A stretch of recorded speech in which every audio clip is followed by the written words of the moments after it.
So you've been listening there to the natural sound on the House floor, the Speaker and the Vice President chanting away there. All right, so you just heard the House Speaker there in the House Committee, and we saw members of the diplomatic corps. Of course, we know that a lot of the picks that Trump has made to be ambassadors around the world, they are subject to Senate confirmation. We have not gotten their confirmations just yet, although most of the president's cabinet, Austin, has been Senate confirmed. We're still waiting for two members. That's Elise Stefanik there. She's going to the UN upon Senate confirmation.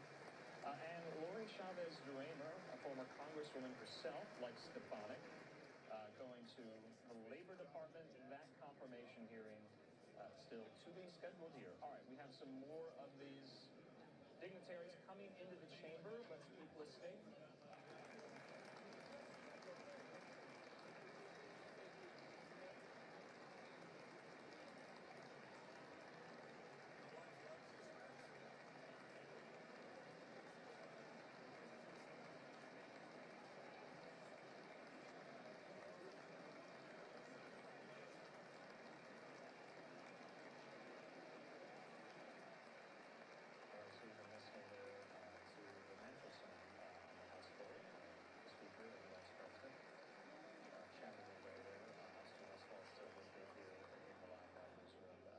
Members of the diplomatic corps, of course, we know that a lot of the picks that Trump has made to be ambassadors around the world, they are subject to Senate confirmation. We have not gotten their confirmations just yet, although most of the president's cabinet has been Senate confirmed. We're still waiting for two members. That's Elise Stefanik there. She's going to the UN upon Senate confirmation. And Lori Chavez-Duremer, a former congresswoman herself, like Stefanik. Okay, so we were just watching there members of the Supreme Court hearing come into the chamber. Austin Westfall, that's always a key feature of any presidency is can and should a president appoint members of the Supreme Court if such a vacancy should arrive there. Of course, we know in Trump's first term, Austin, he got 3 Supreme Court vacancies here. We'll have to just wait and see whether or not he gets any in this second. We will. And you know what we'll be watching for tonight? And I was speaking with some folks earlier today, and there were a lot of things that people are going to be watching for tonight. As we just saw some of the justices arrive, I think we noticed that a few of them were not there. Justice Sotomayor did not appear to be in.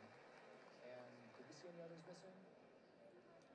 Ketanji Brown Jackson appeared to not be in attendance as well. So I believe we saw 7 out of the 9 justices, at least from that vantage point. We'll wait to see if we can perhaps hear of any statements from either of those two as to why they are not in attendance today. But of course, there's a handful of things that are on people's minds. I mean, there's an infinite amount of things that the president can talk about during this speech. But Andrew, I mean, what you and I have been covering these past few days so closely has been the Russia-Ukraine war, there members of the Supreme Court contentious meeting between Vladimir Zelensky and President Trump and J.D. Vance in the Oval Office. Tariffs and high prices, that's something that we'll wait and see how Trump discusses that in his speech tonight. We heard of retaliatory tariffs that are going to be implemented from Mexico, Canada, and China. Of course, at midnight this past midnight just overnight here, we heard of the next round of tariffs coming into China, and then a 25% tax on imports from Canada and Mexico. So all 3 of those nations have announced retaliatory efforts. We'll see if Trump has a response to those retaliations. We're going to be talking about the shrinking government and Elon Musk. I mean, that's something we're going to be watching for a lot. I mean, we had that poll up earlier today. We were asking the folks at home what they're most interested in hearing about tonight, and the Department of Government Efficiency is topping our poll. People want to know about DOGE. They want to know how DOGE is going to work and what DOGE has planned. There's a handful of things that are on people's minds. I mean, there's Austin, sorry to interrupt there. We we do have, remember, some of these excerpts of the president's remarks. He will address the tariff question. He will also address the high cost of eggs. He will say this in some of these remarks. He says, as you know, we inherited from the last administration an economic catastrophe and an inflation nightmare. He will say that policies drove up energy prices, pushed up the cost of groceries, and drove the necessities of life out of reach for millions of Americans. He will say we suffered the worst inflation in 48 years, or perhaps even in the history of our country. He will say, as president, I am fighting every day to reverse this damage and make America affordable again here. So, to your point, the economy will be front and center. While we have this lull here, I think it's just worth putting this up yet again, Austin. Our poll question, so many of you watching, around 14,000 of you have already chimed in. The question we posed was, which issue would you like the president to focus on tonight? Tariffs, the war in Ukraine, border security, or DOGE cuts? And an overwhelming number of you, more than half, want DOGE cuts. Front and center, of course, Austin, Elon Musk is in the chamber. So please vote even more. You can scan that QR code or visit that URL there. Let's get back out to the chamber, Austin. So, you know, one thing I wanted to mention, you might have noticed on the screen that we saw a number of elected leaders wearing pink. We're getting told that Democratic representatives are telling Time magazine pink is intended to signal protest of, quote, Trump's policies, which are negatively impacting women and families. So if you see a large group of folks wearing pink, it's a protest. Let's talk about something that we're going to be following closely. Oh, and you know what? One more thing in the crowd to watch for. I read that Senator Bernie Moreno out of Ohio will be handing out U.S. flags to Republican senators ahead of President Trump's speech. So it's very possible we'll see a number of American flags waving in the crowd when we see these applause breaks during the speech itself. After the speech, Andrew, the big talker is going to be the Democrats' rebuttal. We're going to be listening for Alyssa Slotkin. She's the senator out of Michigan. You see some pink there. So again, we're hearing that that's an act of protest. And well, I was going to say, you mentioned that in that piece in Axios, Austin, that some of these Democrats will bring props, so to speak, to make their opinions heard. The House Freedom Caucus, remember, we were hearing from the chairman there, says that if there are any disruptions or interruptions or outbursts, that they will work to censure any of those Democrats there. And we have the First Lady, it looks like. Yes, and I'll read a little bit more of what we heard from Axios. Democrats were floating the idea of bringing props to Trump's speech, including anti-Trump signs, egg cartons to highlight the current costs of eggs, as well as pocket constitutions as the First Lady enters the chamber to an applause.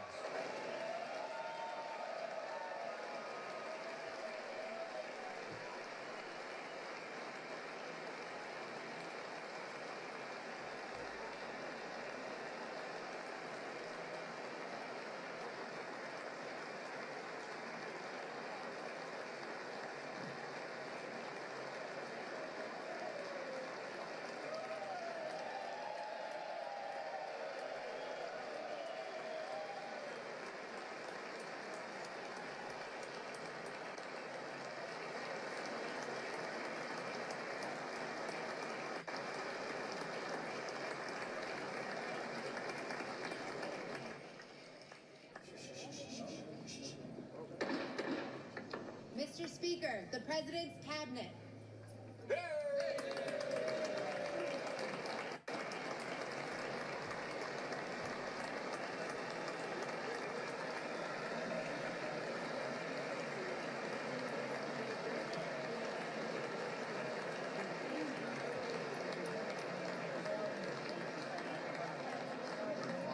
That's true. I should have done way better.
right, so the members of the president's cabinet, the majority of them that have already been Senate confirmed, of course, coming into the chamber, and you saw many of them there. Austin Westfall still with me here in the Live Now newsroom.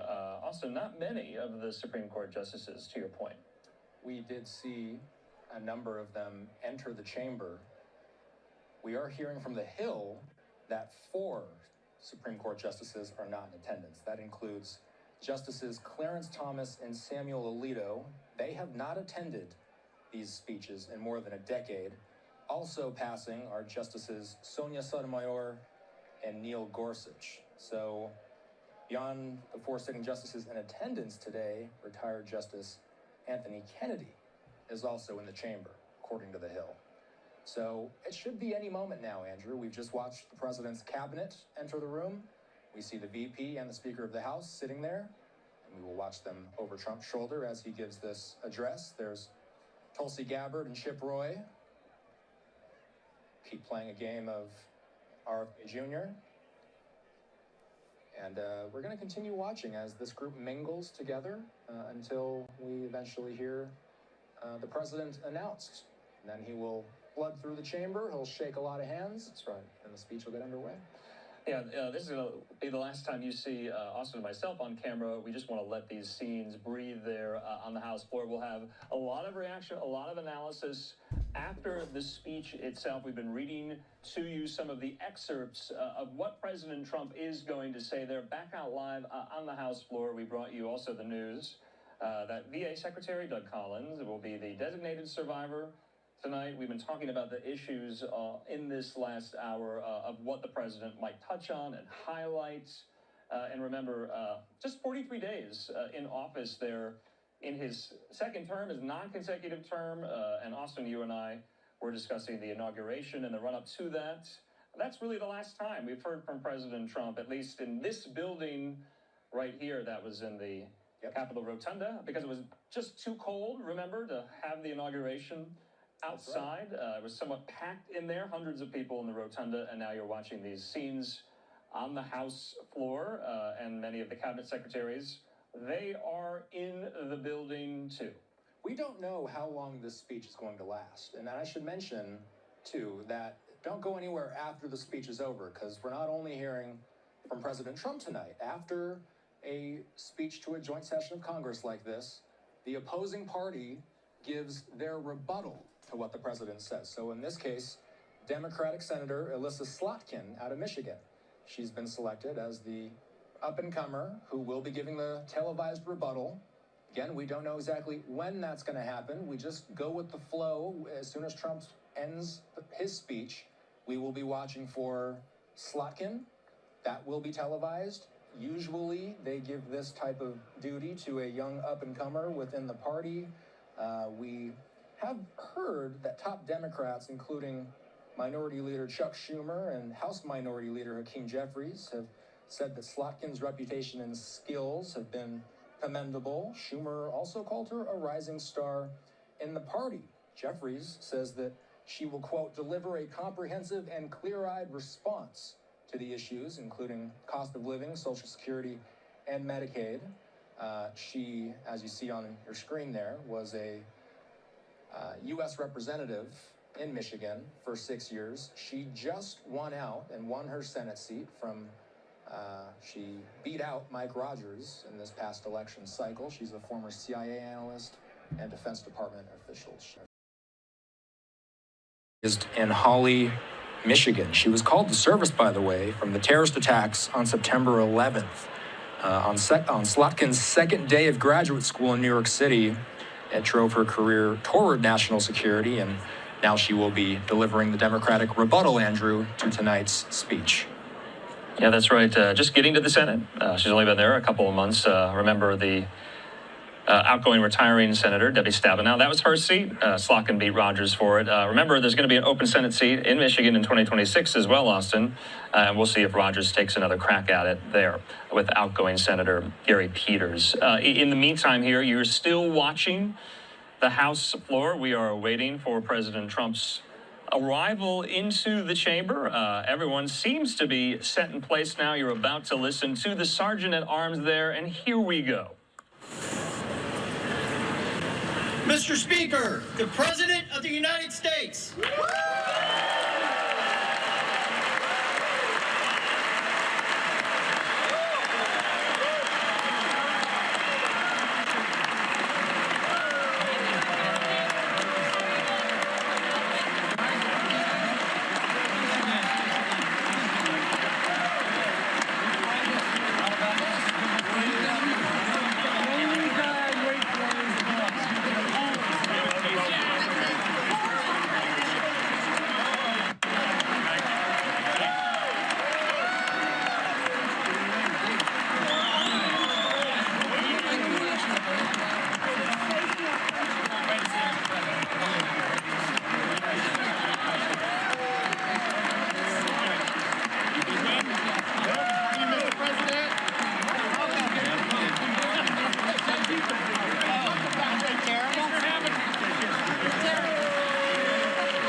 Thank you very much.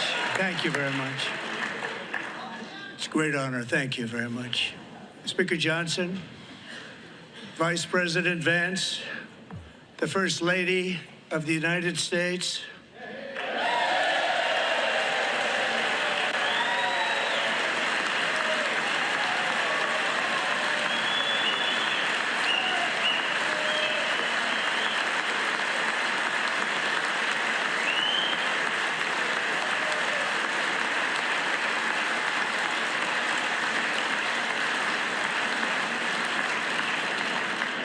members of the United States Congress, thank you very much.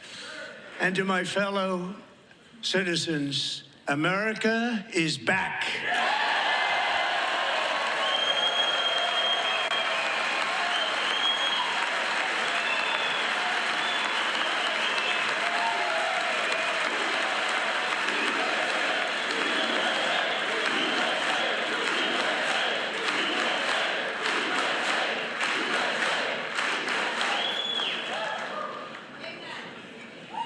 6 weeks ago, I stood beneath the dome of this Capitol and proclaimed the dawn of the golden age of America.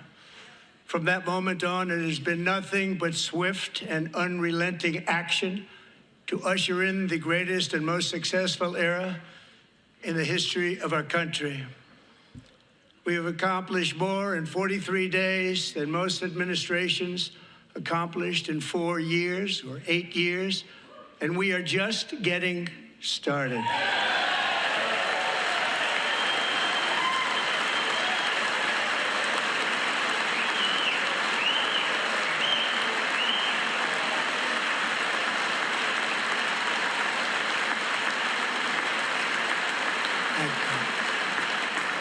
I return to this chamber tonight to report that America's momentum is back, our spirit is back, our pride is back, our confidence is back, and the American dream is surging bigger and better than ever before.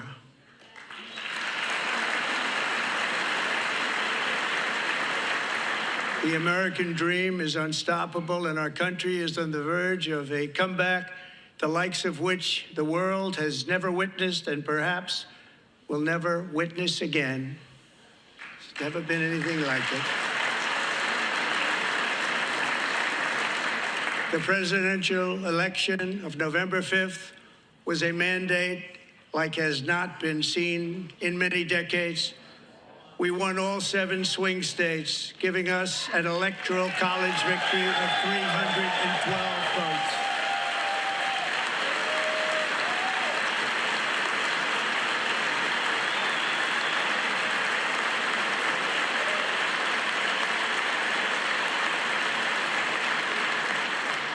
We won the popular vote by big numbers and won counties in our country.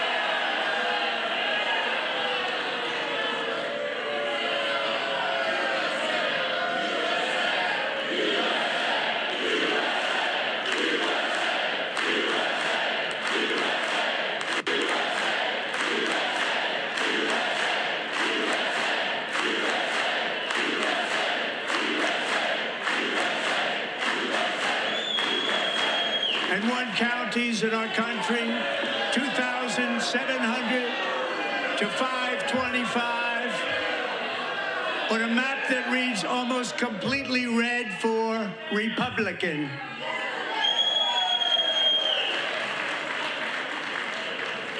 Now, for the first time in modern history, more Americans believe that our country is headed in the right direction than the wrong direction. In fact, it's an astonishing record, 27-point swing, the most ever.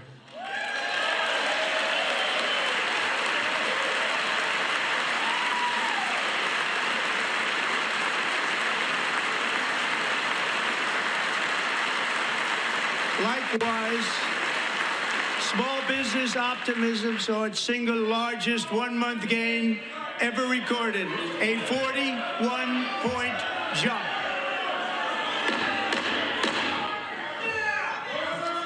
Members are directed to uphold and maintain decorum in the House and to cease any further disruptions.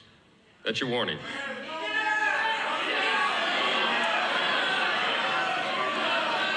Members are engaging in willful and continuing breach of decorum, and the chair is prepared to direct the Sergeant-at-Arms to restore order to the joint session.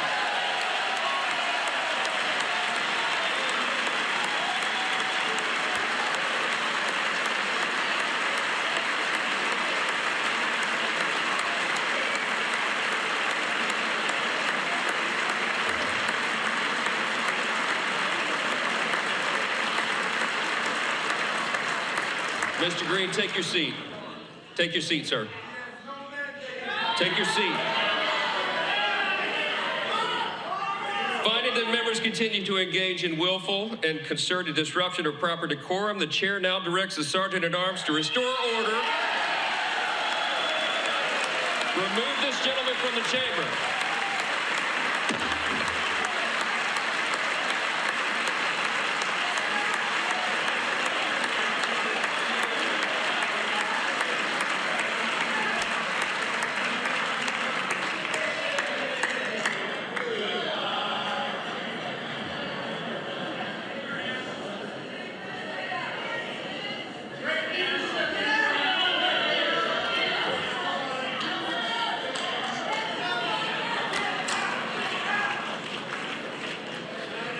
Members are directed to uphold and maintain decorum in the House.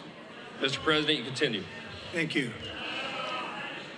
Over the past 6 weeks, I have signed nearly 100 executive orders and taken more than 400 executive actions, a record to restore common sense, safety, optimism, and wealth all across our wonderful land. The people elected me to do the job, and I'm doing it.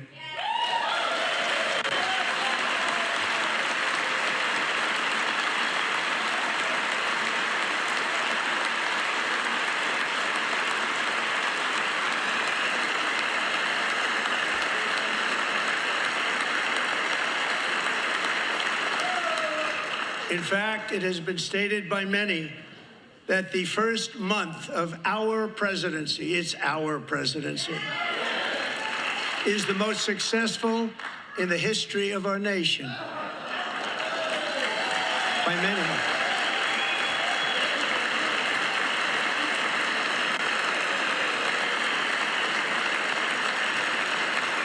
And what makes it even more impressive is that, do you know who number 2 is?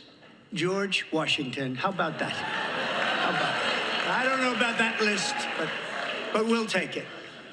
Within hours of taking the oath of office, I declared a national emergency on our southern border, and I deployed the U.S. military and Border Patrol to repel the invasion of our country. And what a job they've done. As a result, illegal border crossings last month were by far the lowest ever recorded, ever.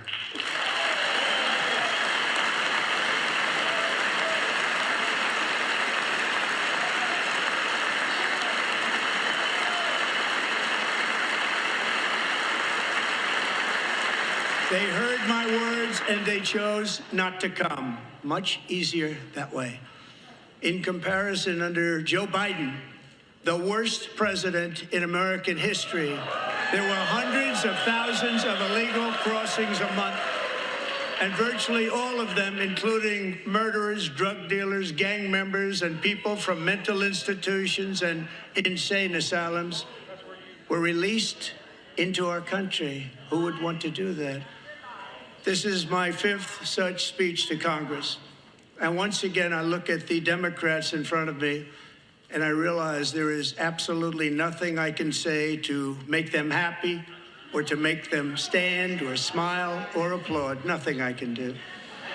I could find a cure to the most devastating disease, a disease that would wipe out entire nations, or announce the answers to the greatest economy in history, or the stoppage of crime to the lowest levels ever recorded.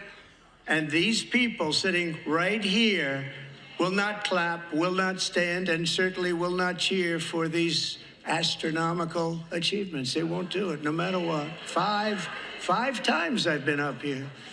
It's very sad, and it just shouldn't be this way.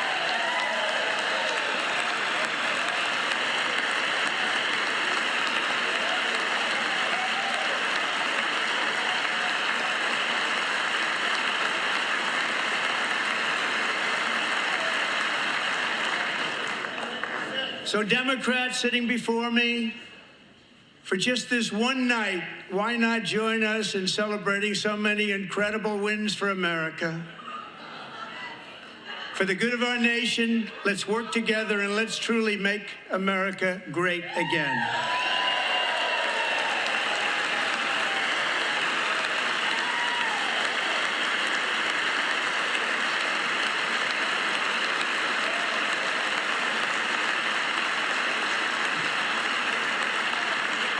Every day, my administration is fighting to deliver the change America needs to bring a future that America deserves, and we're doing it. This is a time for big dreams and bold action. Upon taking office, I imposed an immediate freeze on all federal hiring, a freeze on all new federal regulations, and a freeze on all foreign aid.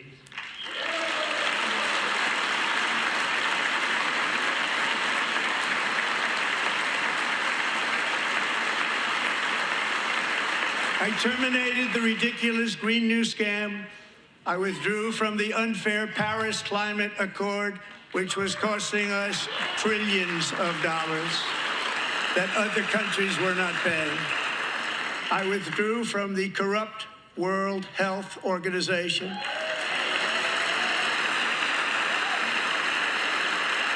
And I also withdrew from the anti-American UN Human Rights Council.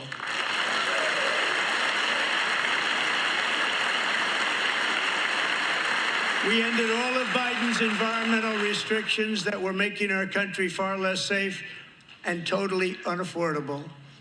And importantly, we ended the last administration's insane electric vehicle mandate, saving our auto workers and companies from economic destruction.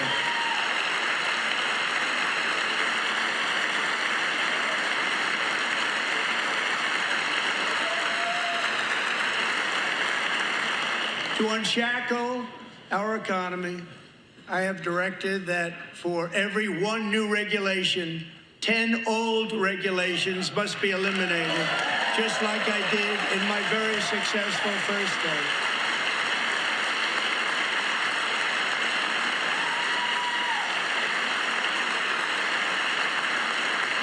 And in that first term, we set records on ending unnecessary rules and regulations like no other president had done before. We ordered all federal workers to return to the office. They will either show up for work in person or be removed from their job.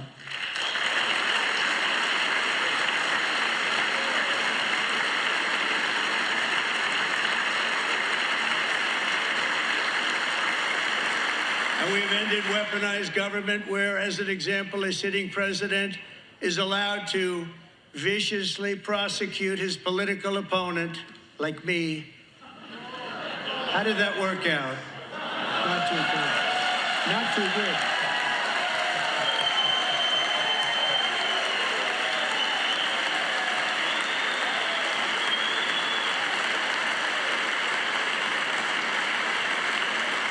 And I have stopped all government censorship and brought back free speech in America. It's back.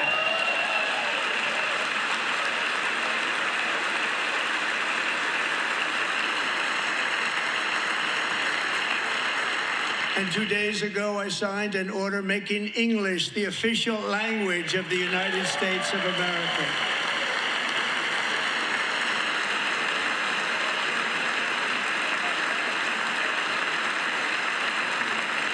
I renamed the Gulf of Mexico the Gulf of America.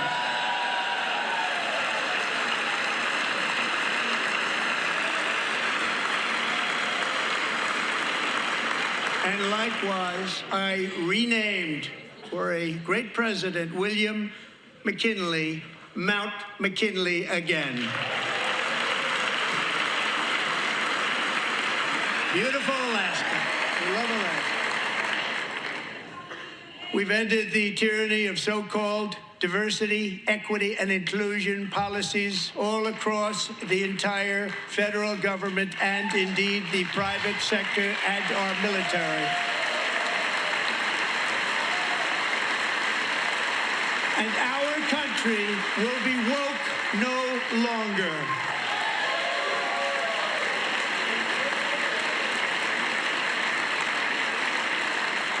We believe that whether you are a doctor, an accountant, a lawyer, or an air traffic controller, you should be hired and promoted based on skill and competence, not race or gender. Very important.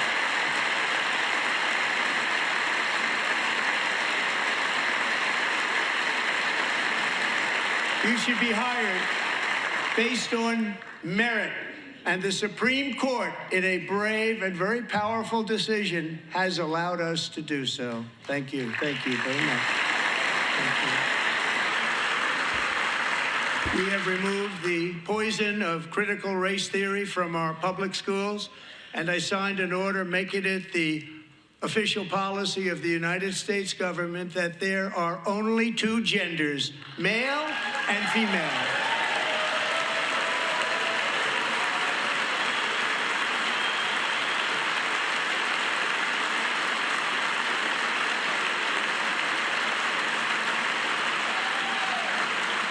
I also signed an executive order to ban men from playing in women's sports.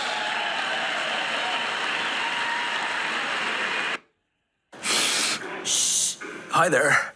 Sorry to interrupt. Interruptions can be quite annoying, like a stuffy nose. Getting in the way of your day. Wow! Afrin No Drip is here to provide ridiculously powerful nasal congestion relief fast for up to 12 hours. And it stays right where you spray it, with no drips all day. That's why we call it Afrin No Drip. Afrin, the wow is real. Use as directed.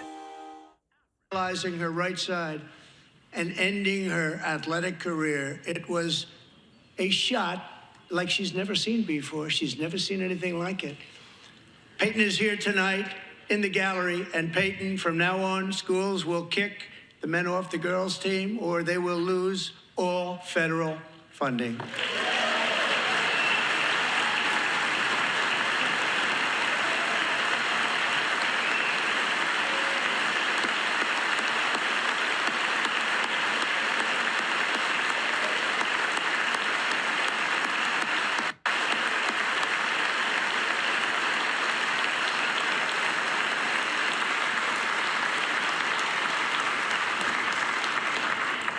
And if you really want to see numbers, just take a look at what happened in the women's boxing, weightlifting, track and field, swimming, or cycling, where a male recently finished a long-distance race 5 hours and 14 minutes ahead of a woman for a new record by 5 hours.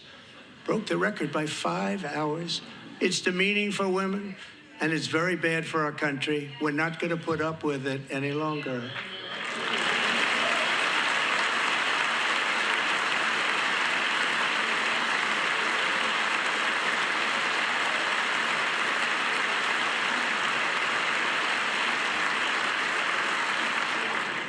What I have just described is only a small fraction of the common sense revolution that is now, because of us, sweeping the entire world. Common sense has become a common theme, and we will never go back. Never. Never going to let that happen. Among my very highest priorities is to rescue our economy and get dramatic and immediate relief to working families. As you know, we inherited from the last administration an economic catastrophe and an inflation nightmare. Their policies drove up energy prices, pushed up grocery costs, and drove the necessities of life out of reach for millions and millions of Americans. They've never had anything like it. We suffered the worst inflation in 48 years, but perhaps even in the history of our country. They're not sure. As president, I'm fighting every day to reverse this damage and make America affordable again.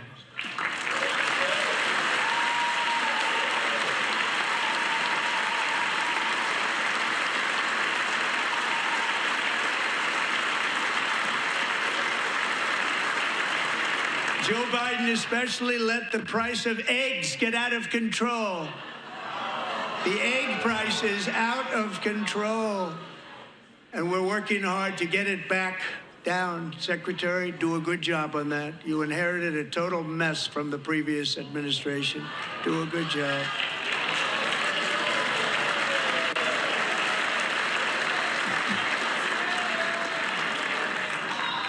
A major focus of our fight to defeat inflation is rapidly reducing the cost of energy.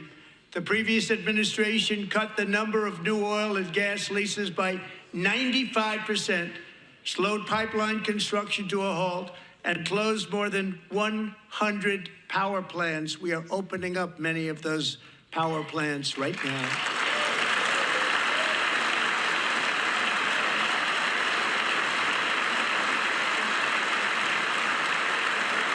And frankly, we have never seen anything like it. That's why on my first day in office, I declared a national energy emergency. As you've heard me say many times, we have more liquid gold under our feet than any nation on earth, and by far. And now I fully authorize the most talented team ever assembled to go and get it. It's called Drill, Baby, Drill.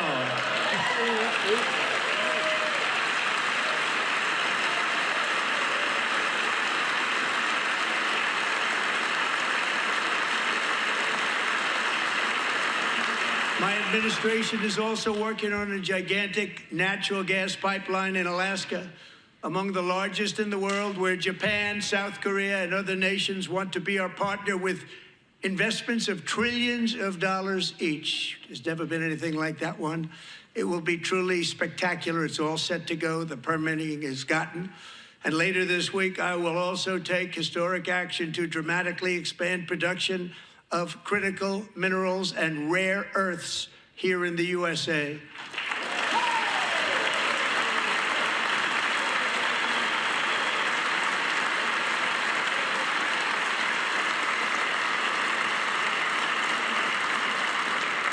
To further combat inflation, we will not only be reducing the cost of energy, but will be ending the flagrant waste of taxpayer dollars.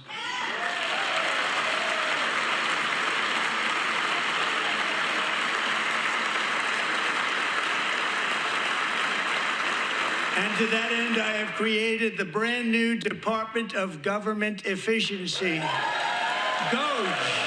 Perhaps you've heard of it. Perhaps.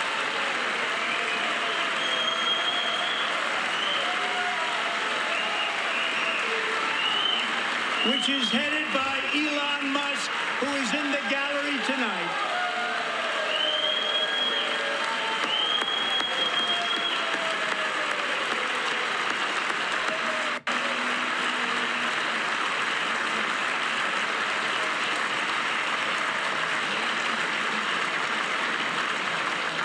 Thank you, Elon. He's working very hard. He didn't need this.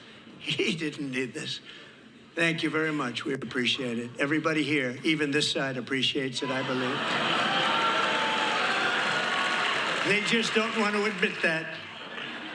Just listen to some of the appalling waste we have already identified. $22 billion from HHS to provide free housing and cars for illegal aliens. $45 million for diversity, equity, and inclusion scholarships in Burma. $40 million to improve the social and economic inclusion of sedentary migrants. Nobody knows what that is. $8 million to promote LGBTQI+ in the African nation of Lesotho, which nobody has ever heard of. $60 million for indigenous peoples and Afro-Colombian empowerment in Central America. $60 million. $8 million for making mice transgender. This is real. $32 million for a left-wing propaganda operation in Moldova. $10 million for male circumcision in Mozambique. $20 million for the Arab Sesame Street in the Middle East. It's a program. $20 million for a program. $1.9 billion to recently created Decarbonization of Homes Committee, headed up, and we know she's involved. Just at the last moment, the money was passed over by a woman named Stacey Abrams. Have you ever heard of her? A $3.5 million consulting contract for lavish fish monitoring. $1.5 billion for voter confidence in Liberia. $14 million for social cohesion in Mali. $59 million for illegal alien hotel rooms in New York City. He's a real estate developer. He's done very well. $250,000 to increase vegan local climate action innovation in Zambia. $42 million for social and behavior change in Uganda. $14 million for improving public procurement in Serbia. $47 million for improving learning outcomes in Asia. Asia's doing very well with learning. We know what we're doing. Should use it ourselves. And $101 million for DEI contracts at the Department of Education. The most ever paid, nothing even like it. Under the Trump administration, all of these scams, and they're far worse, but I didn't think it was appropriate to talk about them. They're so bad. Many more have been found out and exposed and swiftly terminated by a group of very intelligent, mostly young people, headed up by Elon, and we appreciate it. We found hundreds of billions of dollars of fraud.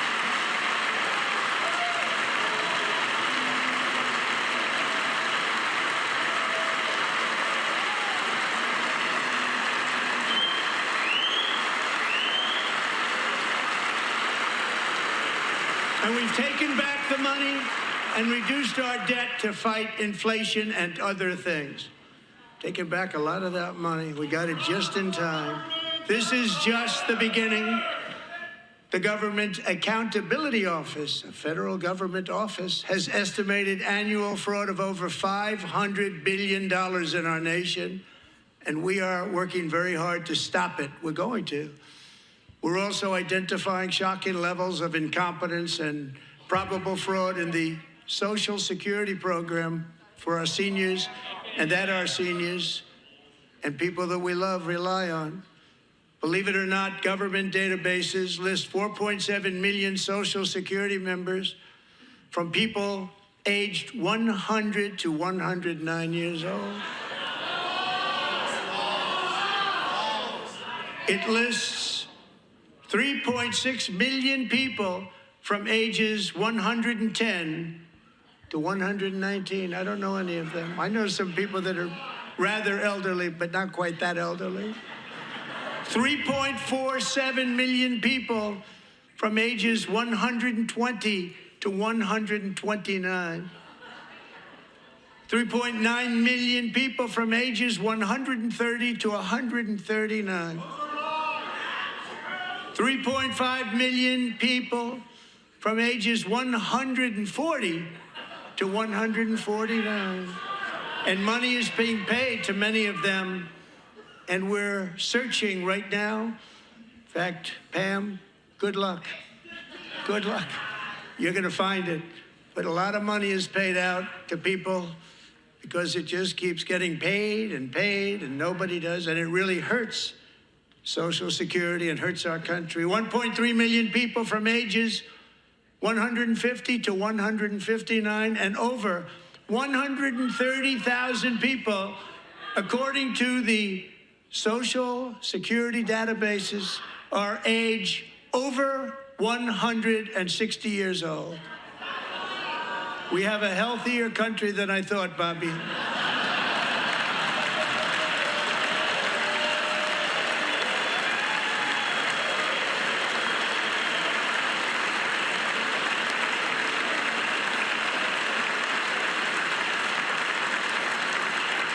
Including, to finish, 1,039 people between the ages of 220 and 229, one person between the age of 240 and 249, and one person is listed at 360 years of age. More than 100 years older than our country. But we're going to find out where that money's going, and it's not going to be pretty. By slashing all of the fraud, waste, and theft we can find, we will defeat inflation, bring down mortgage rates, lower car payments and grocery prices, protect our seniors, and put more money in the pockets of American families.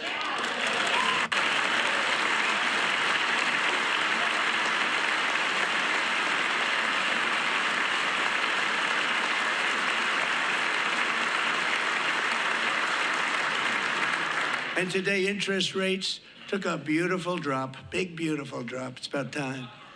And in the near future, I want to do what has not been done in 24 years, balance the federal budget. We're going to balance it.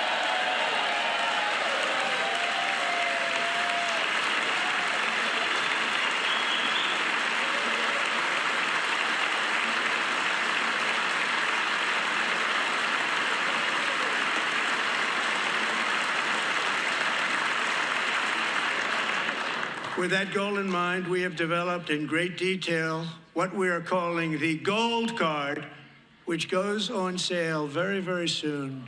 For $5 million, we will allow the most successful job-creating people from all over the world to buy a path to U.S. citizenship. It's like the green card, but better and more sophisticated. And these people will have to pay tax in our country. They won't have to pay tax from where they came. The money that they've made, you wouldn't want to do that, but they have to pay tax, create jobs. They'll also be taking people out of colleges and paying for them so that we can keep them in our country instead of having them being forced out. Number one, at the top school, as an example, being forced out and not being allowed to stay and create tremendous numbers of jobs and great success for a company out there. So while we take out the criminals, killers, traffickers, and child predators who are allowed to enter our country under the open border policy of these people, the Democrats, the Biden administration, the open border insane policies that you've allowed to destroy our country, we will now bring in brilliant, hardworking, job-creating people. They're going to pay a lot of money, and we're going to reduce our debt with that money.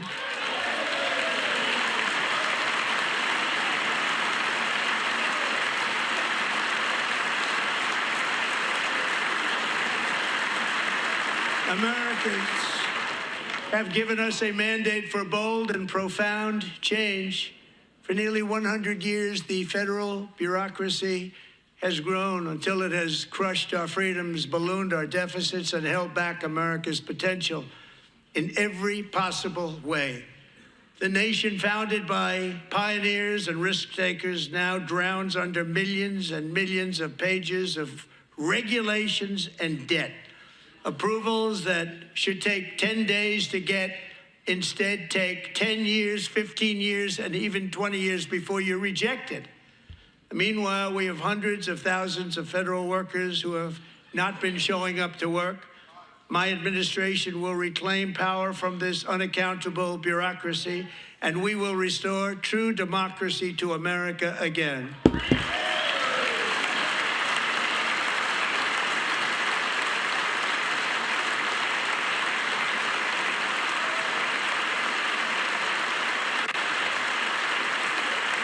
And any federal bureaucrat who resists this change will be removed from office immediately. Because we are draining the swamp. It's very simple. and the days of rule by unelected bureaucrats are over.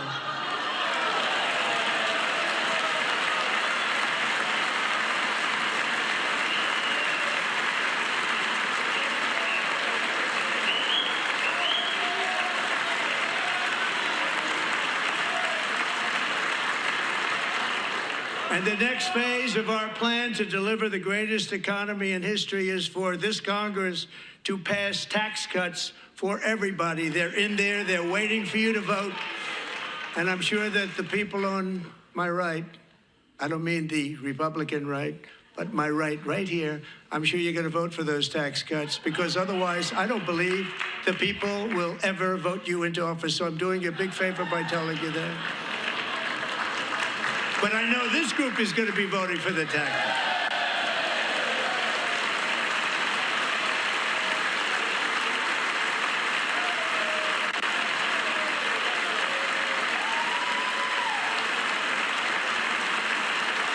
Thank you.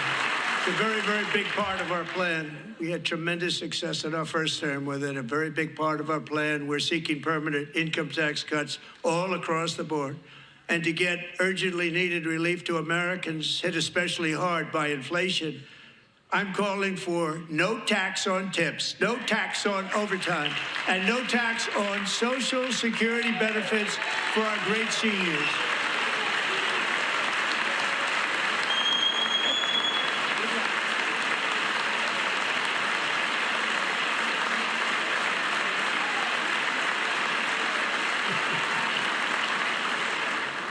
And I also want to make interest payments on car loans tax deductible, but only if the car is made in America.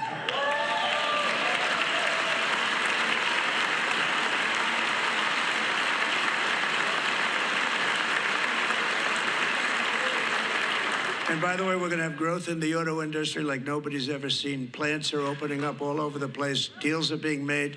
Never seen. That's a combination of the election win and tariffs. It's a beautiful word, isn't it?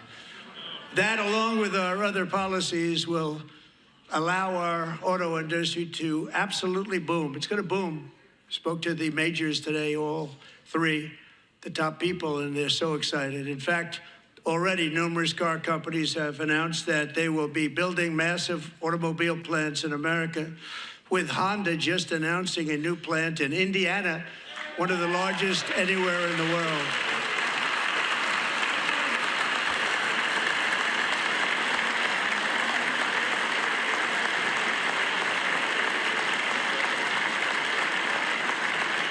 And this has taken place since our great victory on November 5th, a date which will hopefully go down as one of the most important in the history of our country.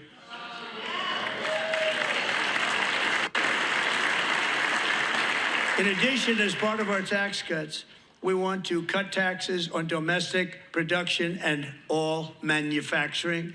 And just as we did before, we will provide 100% expensing. It will be retroactive to January 20th, 2025. And it was one of the main reasons why our tax cuts were so successful in our first term, giving us the most successful economy in the history of our country, first term. We had a great first term.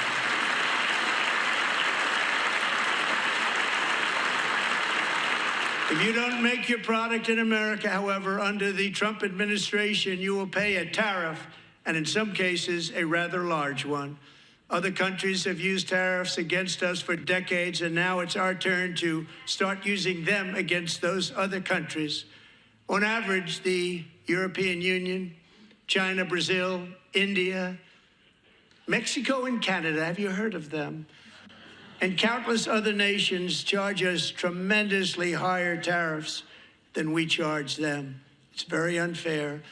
India charges us auto tariffs higher than 100%.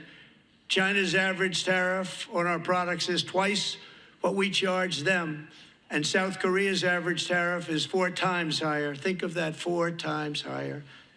And we give so much help militarily and in so many other ways to South Korea, but that's what happens. This is happening by friend and foe. This system is not fair to the United States and never was. And so on April 2nd, I wanted to make it April 1st, but I didn't want to be accused of April Fool's Day. That's not, just one day was cost us a lot of money. But we're going to do it in April. I'm a very superstitious person. April 2nd, reciprocal tariffs kick in. And whatever they tariff us, other countries, we will tariff them. That's reciprocal, back and forth. Whatever they tax us, we will tax them. If they do non-monetary tariffs to keep us out of their market, then we will do non-monetary barriers to keep them out of our market. There's a lot of that, too. They don't even allow us in their market. We will take in trillions and trillions of dollars and create jobs like we have never seen before. I did it with China and I did it with others, and the Biden administration couldn't do anything about it because there was so much money they couldn't do anything about it. We have been ripped off for decades by nearly every country on earth, and we will not let that happen any longer.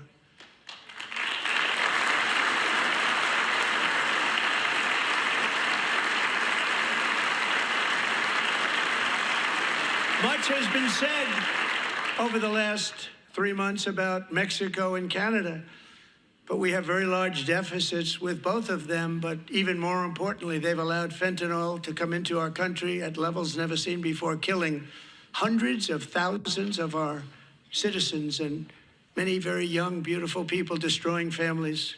Nobody's ever seen anything like it. They are, in effect, receiving subsidies of hundreds of billions of dollars. We pay subsidies to Canada and to Mexico of hundreds of billions of dollars, and the United States will not be doing that any longer. We're not going to do it any longer.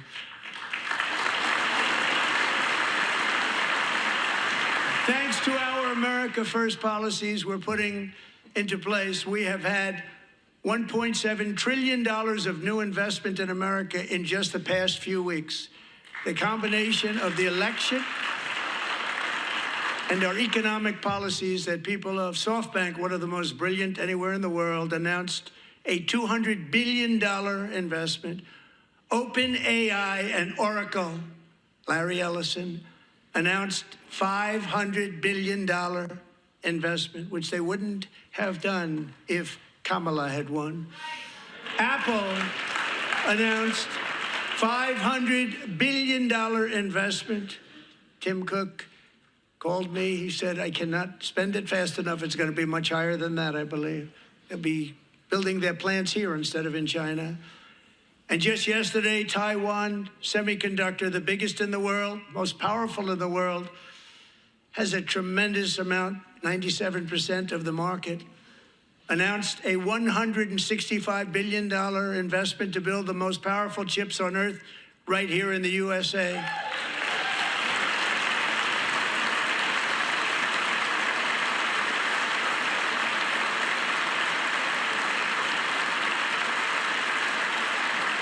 And we're not giving them any money. Your CHIPS Act is a horrible, horrible thing. We give hundreds of billions of dollars, and it doesn't mean a thing. They take our money and they don't spend it.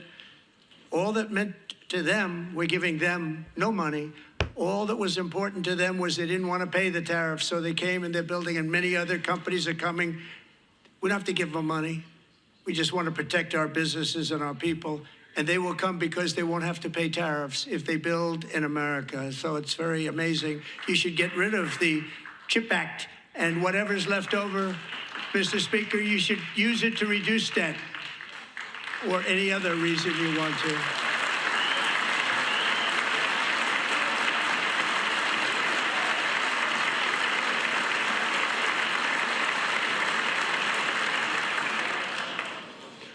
Our new trade policy will also be great for the American farmer. I love the farmer.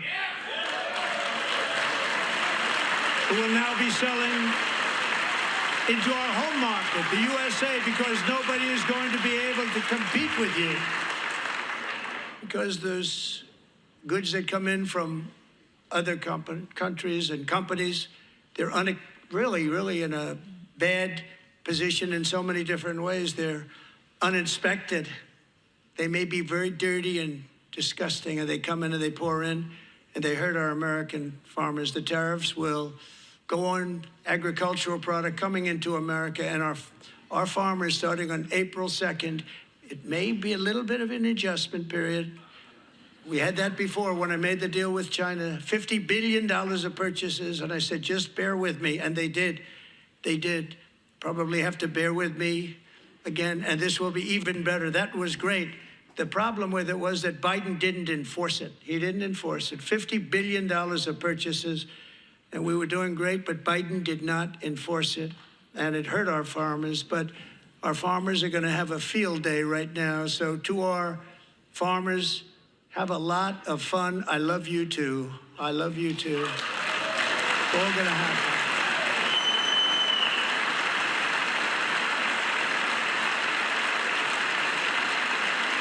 And I have also imposed a 25% tariff on foreign aluminum, copper, lumber, and steel, because if we don't have, as an example, steel and lots of other things, we don't have a military, and frankly, we just won't have a country very long. Here today is a proud American steelworker, fantastic person from Decatur, Alabama, Jeff Denard. Has been working at the same steel plant for 27 years in a job that has allowed him to serve as the captain of his local volunteer fire department, raise 7 children with his beautiful wife, Nicole, and over the years provide a loving home for more than 40 foster children. So great, Jeff.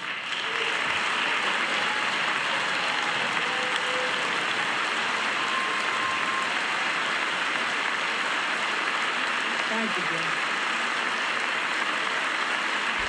Thank you, Jeff.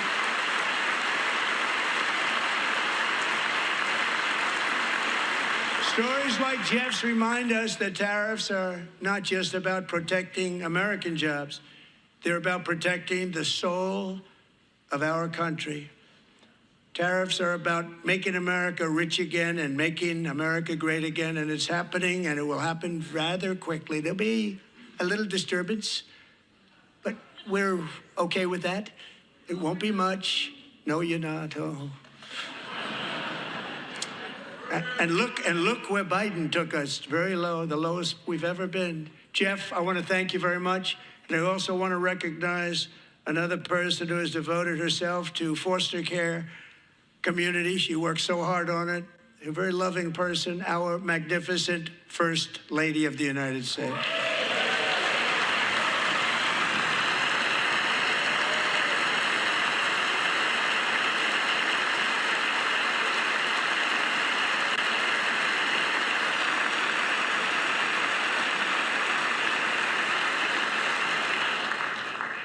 Melania's work has yielded incredible results, helping prepare our nation's future leaders as they enter the workforce. Our First Lady is joined by 2 impressive young women, very impressive. Haley Ferguson, who benefited from the First Lady's Fostering the Future initiative and is poised to complete her education and become a teacher. And Elliston Berry, who became a victim of an illicit deepfake image produced by a peer. With Elliston's help, the Senate just passed the Take It Down Act, and this is so important. Thank you very much, John. John Thune, thank you. Stand up, John. Thank you, John.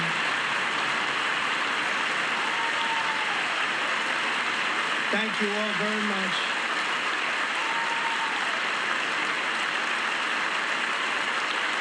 Thank you. And thank you to John Thune and the Senate. Great job. To criminalize the publication of such images online is a terrible, terrible thing.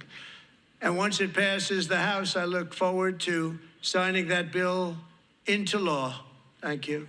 And I'm going to use that bill for myself, too, if you don't mind. Because nobody gets treated worse than I do online. Nobody. That's great. Thank you very much to the Senate. Thank you. But if we truly care about protecting Americans' children, no step is more crucial than securing America's borders. Over the past 4 years, 21 million people poured into the United States. Many of them were murderers, human traffickers, gang members, and other criminals from the streets of dangerous cities all throughout the world. Because of Joe Biden's insane and very dangerous open border policies, they are now strongly embedded in our country, but we are getting them out and getting them out fast.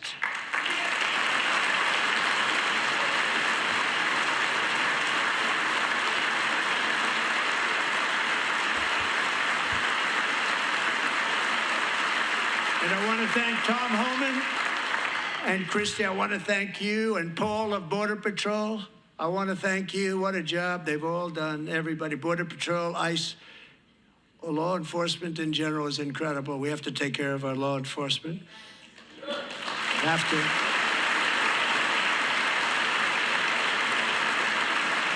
Last year,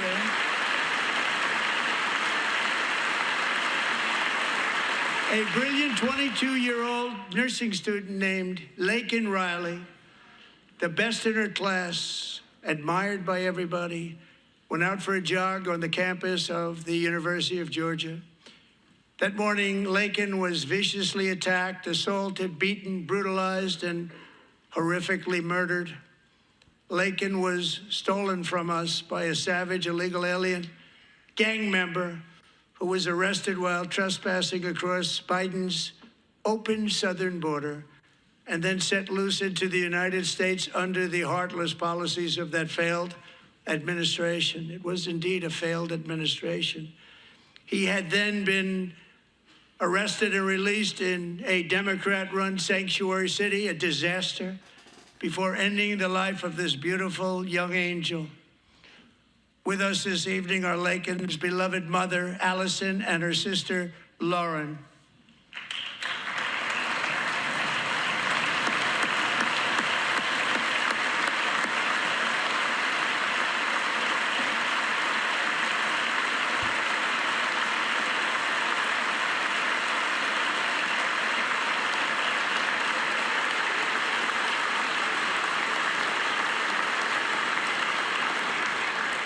Last year, I told Laken's grieving parents that we would ensure their daughter would not have died in vain. That's why the very first bill I signed into law as your 47th president mandates the detention of all dangerous criminal aliens who threaten public safety. It's a very strong, powerful act.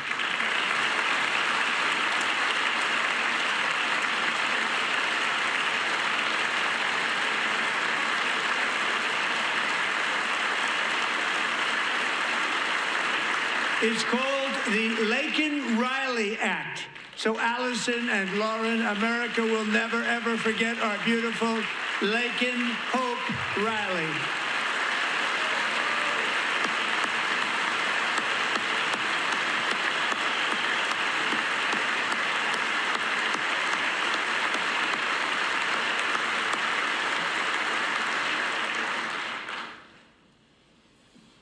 Thank you very much.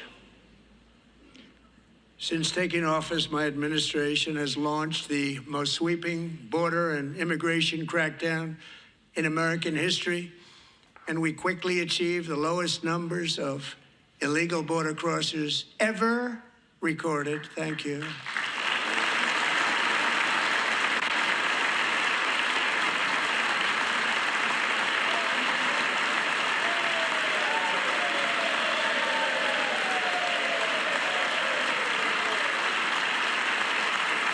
The media and our friends in the Democrat Party kept saying we needed new legislation. We must have legislation to secure the border. But it turned out that all we really needed was a new president.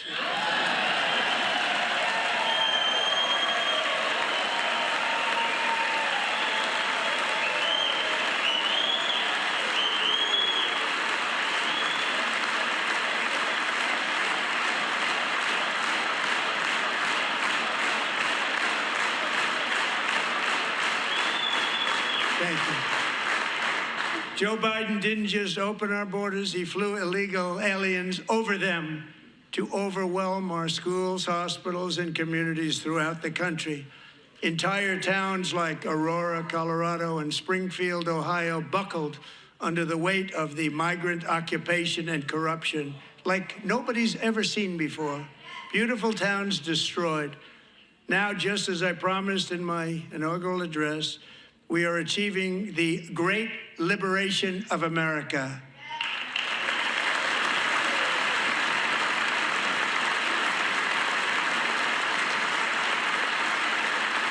But there still is much work to be done. Here tonight is a woman I have gotten to know, Alexis Nungari from Houston. Wonderful woman. Last June, Alexis's 12-year-old daughter, her precious Jocelyn, walked to a nearby convenience store.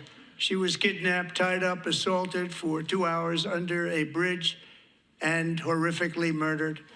Arrested and charged with this heinous crime are two illegal alien monsters from Venezuela, released into America by the last administration through their ridiculous open border. The death of this beautiful 12-year-old girl and the agony of her mother and family touched our entire nation greatly.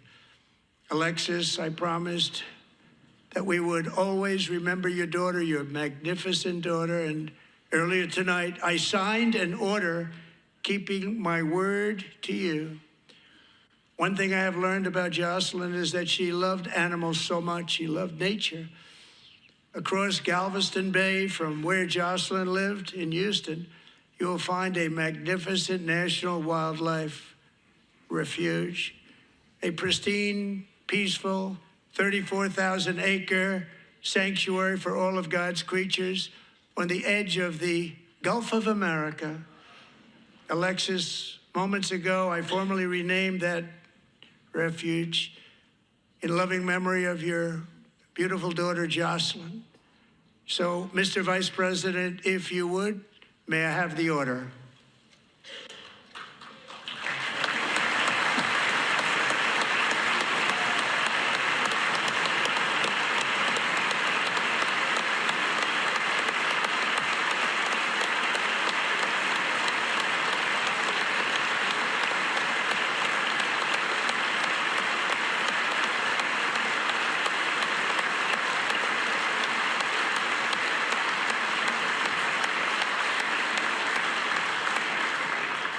Thank you very much.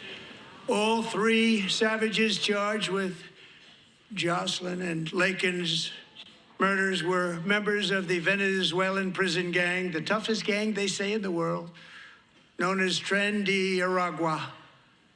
2 weeks ago, I officially designated this gang, along with MS-13 and the bloodthirsty Mexican drug cartels, as foreign terrorist organizations.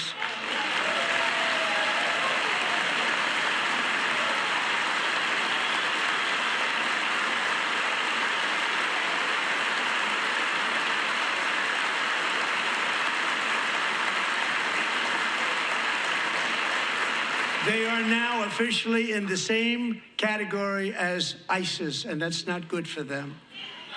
Countless thousands of these terrorists were welcomed into the U.S. by the Biden administration.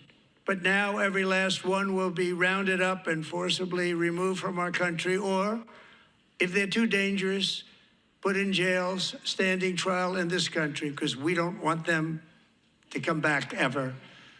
With us this evening is a warrior on the front lines of that battle, Border Patrol Agent Roberto Ortiz.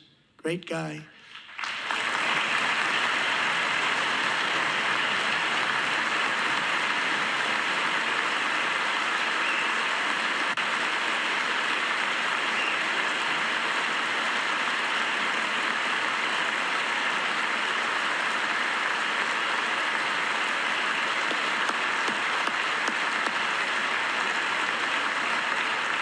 In January, Roberto and another agent were patrolling by the Rio Grande near an area known as Cartel Island. Doesn't sound too nice to me. When heavily armed gunmen started shooting at them, Roberto saw that his partner was totally exposed, at great danger, and he leapt into action, returning fire and providing crucial seconds for his fellow agent to seek safety, just barely. I have some of the prints of that event, and it was not good. Agent Ortiz, we salute you for your great courage and for your line of fire that you took and for the bravery that you showed. We honor you, and we will always honor you. Thank you, Roberto, very much.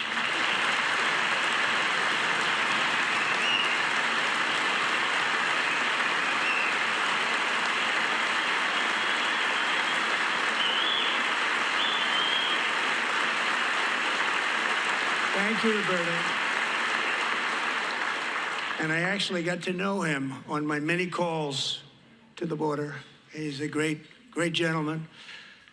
The territory to the immediate south of our border is now dominated entirely by criminal cartels that murder, rape, torture, and exercise total control. They have total control over a whole nation, posing a grave threat to our national security.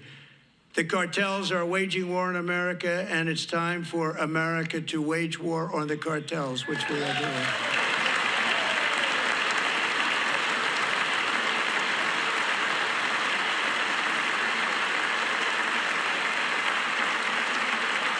Five nights ago, Mexican authorities, because of our tariff policies being imposed on them, think of this, handed over to us 29 of the biggest cartel leaders in their country. That has never happened before. They want to make us happy.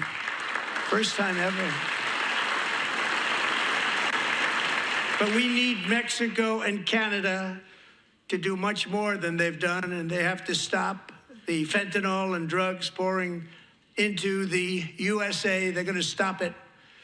I have sent Congress a detailed funding request laying out exactly how we will eliminate these threats to protect our homeland and complete the largest deportation operation in American history, larger even than current record holder, President Dwight D. Eisenhower, a moderate man, but someone who believed very strongly in borders. Americans expect Congress to send me this funding without delay so I can sign it into law. So, Mr. Speaker, John Thune, both of you, I hope you're going to be able to do that, Mr. Speaker. Thank you. Mr. Leader, thank you. Thank you very much. And let's get it to me. I'll sign it so fast, you won't even believe it.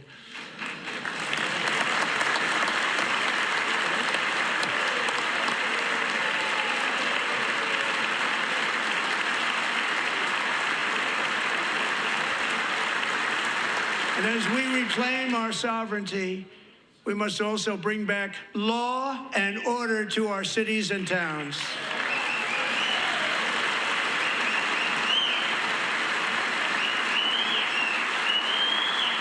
In recent years, our justice system has been turned upside down by radical left lunatics. Many jurisdictions virtually ceased enforcing the law against dangerous repeat offenders while weaponizing law enforcement against political opponents like me. My administration has acted swiftly and decisively to restore fair, equal, and impartial justice under the constitutional rule of law, starting at the FBI and the DOJ. Pam, good luck. Cash, wherever you may be, good luck. Good luck. Pam Bondi. Good luck. So important. Going to do a great job. Cash, thank you. Thank you, Cash.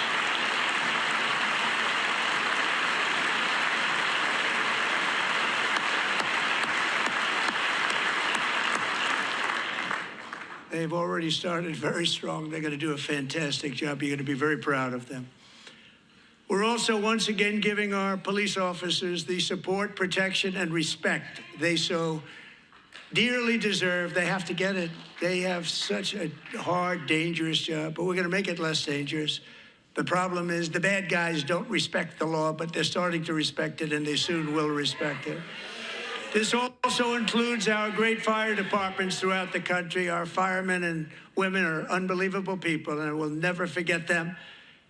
And besides that, they voted for me in record numbers, so I have no choice.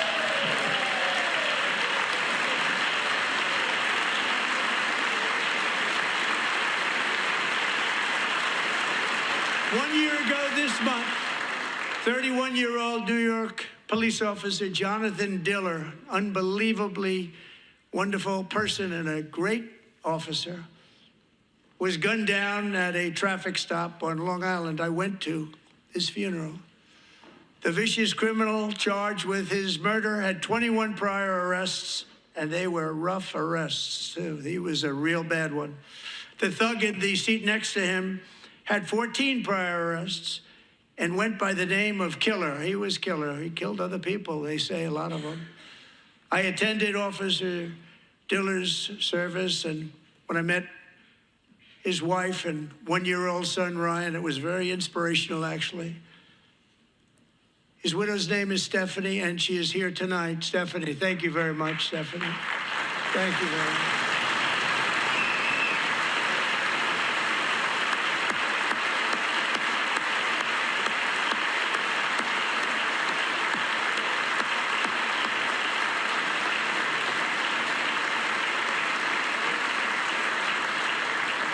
Stephanie, we're going to make sure that Ryan knows his dad was a true hero, New York's finest, and we're going to get these cold-blooded killers and repeat offenders off our streets, and we're going to do it fast. Got to stop it. They get out with 28 arrests. They push people into subway trains. They hit people over the head, back of the head with baseball bats. We got to get them out of here.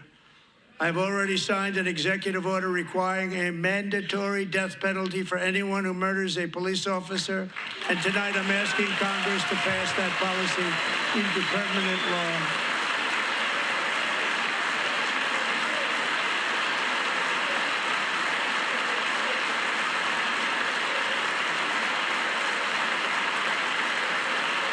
I'm also asking for a new crime bill getting tough on repeat offenders while enhancing protections for America's police officers so they can do their jobs without fear of their lives being totally destroyed.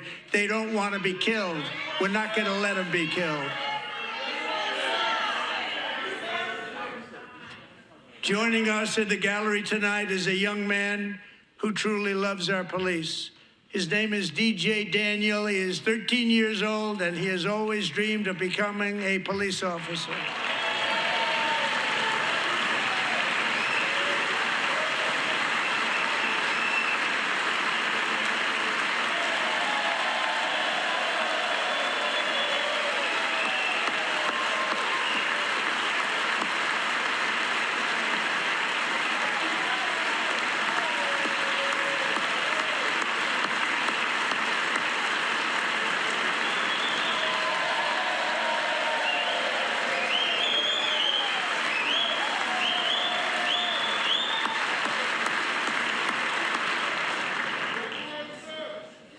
But in 2018, DJ was diagnosed with brain cancer. The doctors gave him 5 months at most to live. That was more than 6 years ago.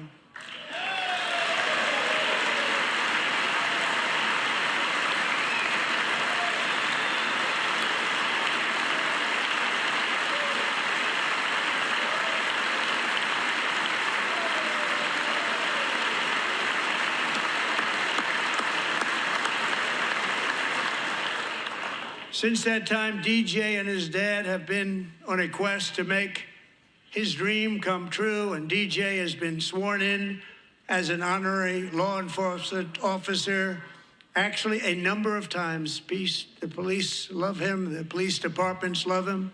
And tonight, DJ, we're going to do you the biggest honor of them all. I am asking our new Secret Service Director, Sean Curran, to officially make you an agent of the United States Secret Service.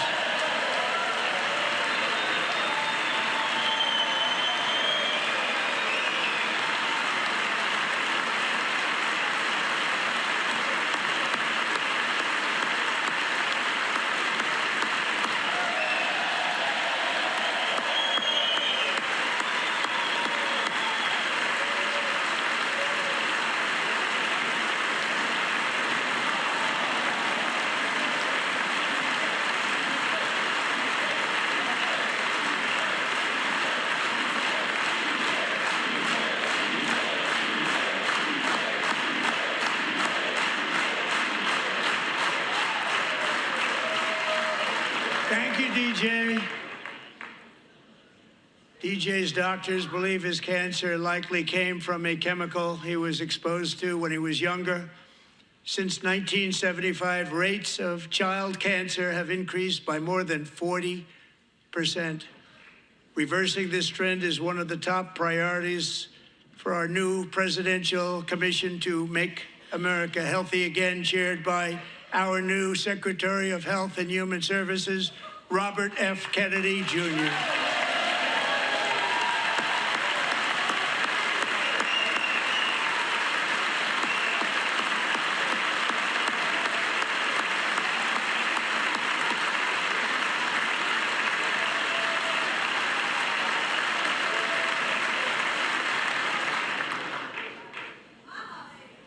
With the name Kennedy, you would have thought everybody over here would have been cheering. How quickly they forget.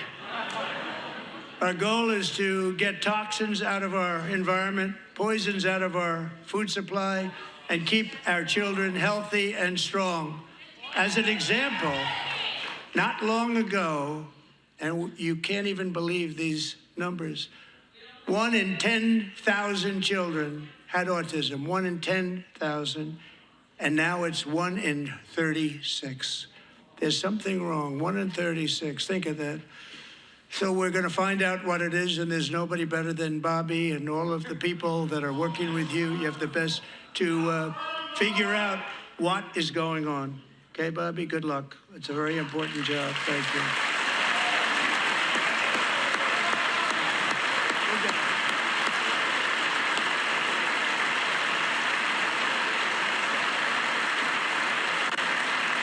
Thank you. My administration is also working to protect our children from toxic ideologies in our schools. A few years ago, January Littlejohn and her husband discovered that their daughter's school had secretly socially transitioned their 13-year-old little girl. Teachers and administrators conspired to deceive January and her husband while encouraging her daughter to use a new name and pronouns. They, them pronoun, actually, all without telling January, who is here tonight and is now a courageous advocate against this form of child abuse. January, thank you. Thank you. Thank you very much.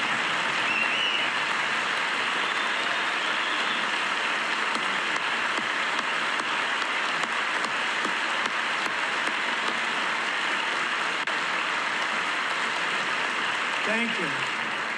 Stories like this are why, shortly after taking office, I signed an executive order banning public schools from indoctrinating our children with transgender ideology.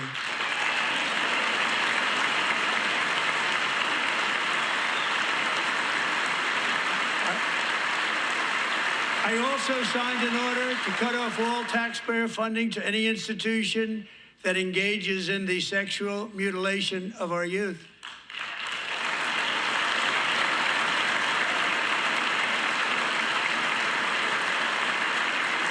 And now I want Congress to pass a bill permanently banning and criminalizing sex changes on children and forever ending the lie that any child is trapped in the wrong body. This is a big lie.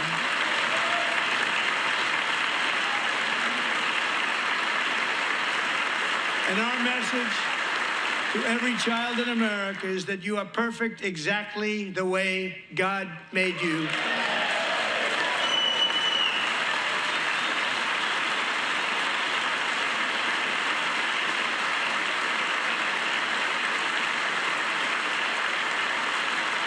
Because we're getting wokeness out of our schools and out of our military, and it's already out, and it's out of our society. We don't want it.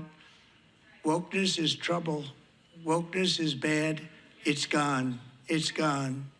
And we feel so much better for it, don't we? Don't we feel better? Our service members won't be activists and ideologues. They will be fighters and warriors. They will fight for our country. And Pete, congratulations. Secretary of Defense, congratulations.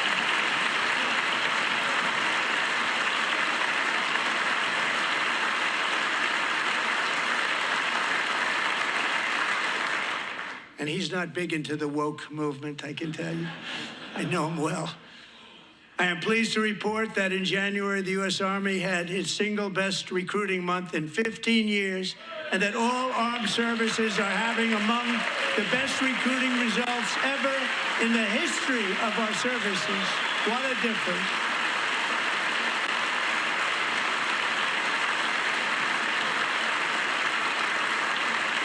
And you know, it was just a few months ago where the results were exactly the opposite. We couldn't recruit anywhere. We couldn't recruit. Now we're having the best results just about that we've ever had. What a tremendous turnaround. It's really a beautiful thing to see. People love our country again. It's very simple. They love our country, and they love being in our military again. So it's a great thing, and thank you very much. Great job. Thank you.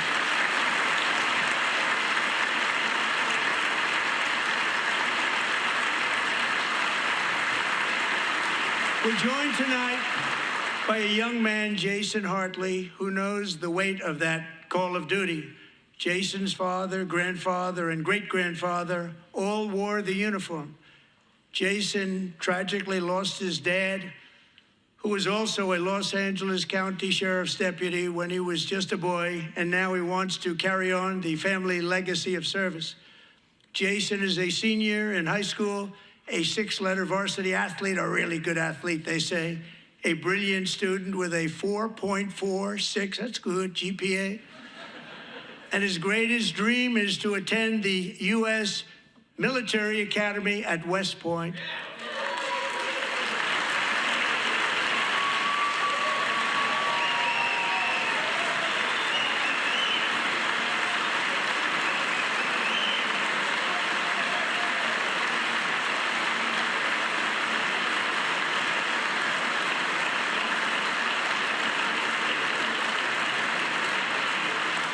And Jason, that's a very big deal getting in. That's a hard one to get into. But I'm pleased to inform you that your application has been accepted.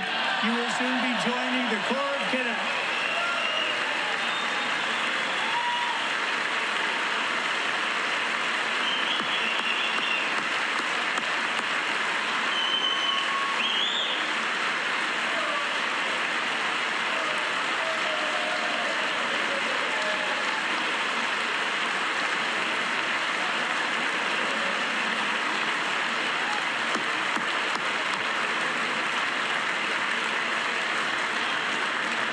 Thank you.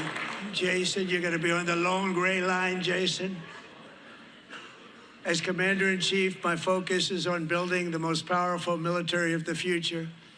As a first step, I'm asking Congress to fund a state-of-the-art Golden Dome missile defense shield to protect our homeland, all made in the USA.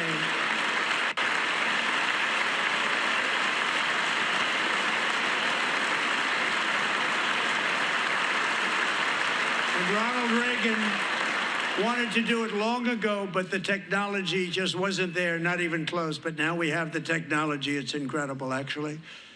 And other places, they have it. Israel has it. Other places have it. And the United States should have it too, right, Tim, right? They should have it too. So I want to thank you. But it's a very, very important. This is a very dangerous world. We should have it. We want to be protected, and we're going to protect our citizens like never before.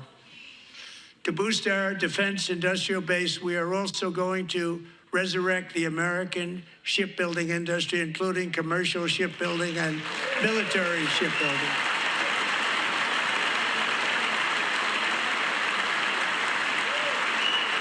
And for that purpose, I am announcing tonight that we will create a new Office of Shipbuilding in the White House and offer special tax incentives to bring this industry home to America where it belongs. We used to make so many ships.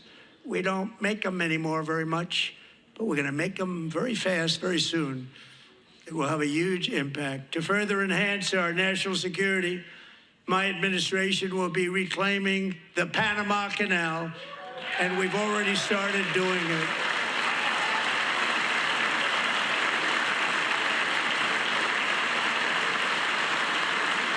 Just today, a large large American company announced they are buying both ports around the Panama Canal and lots of other things having to do with the Panama Canal and a couple of other canals. The Panama Canal was built by Americans for Americans, not for others, but others could use it. But it was built at tremendous cost of American blood and treasure. 38,000 workers died building the Panama Canal. They died of malaria. They died of snake bites and mosquitoes. Not a nice place to work. They paid them very highly to go there, knowing there was a 25% chance that they would die.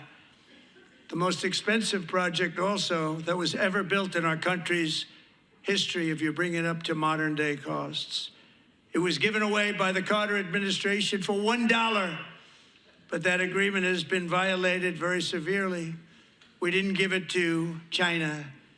We gave it to Panama, and we're taking it back.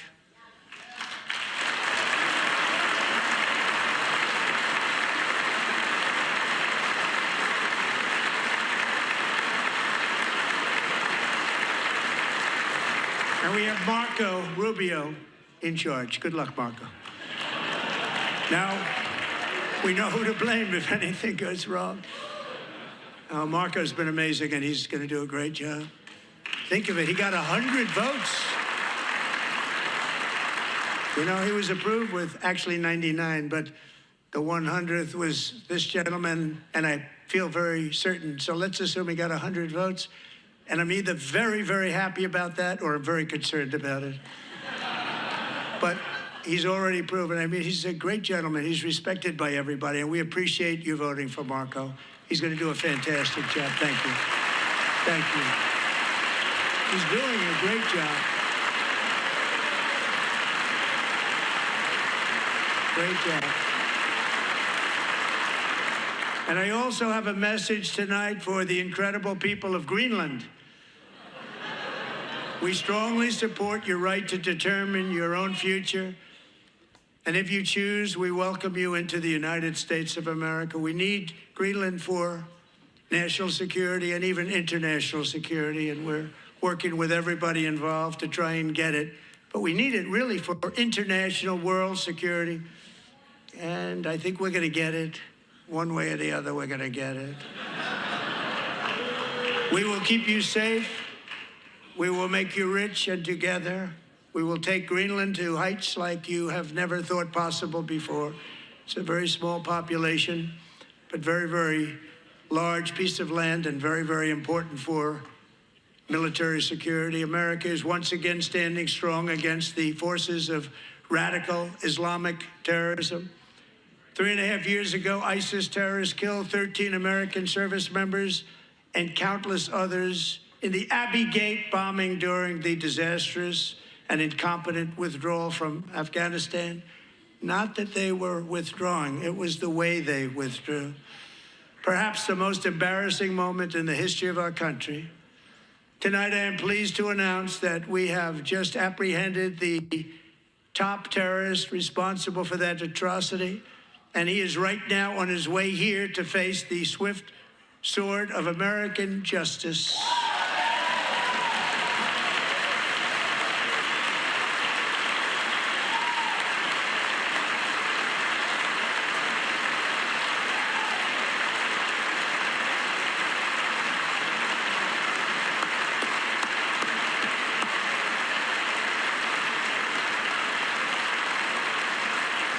And I want to thank especially the government of Pakistan for helping arrest this monster.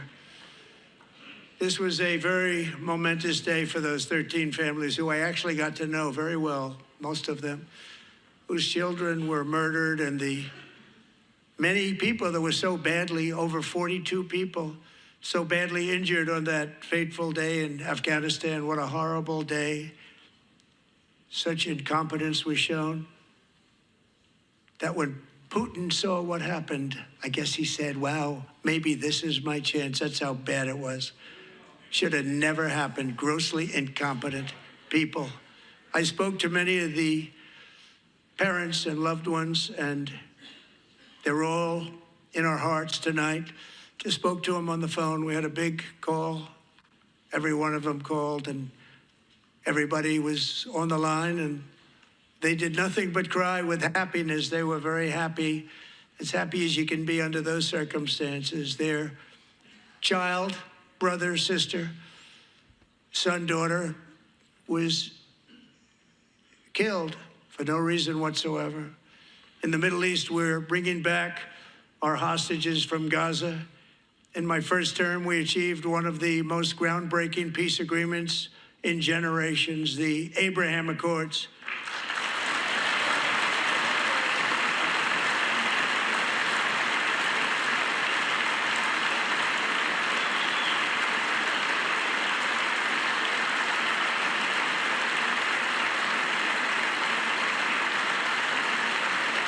And now we're going to build on that foundation to create a more peaceful and prosperous future for the entire region. A lot of things are happening in the Middle East. People have been talking about that so much lately with everything going on with Ukraine and Russia.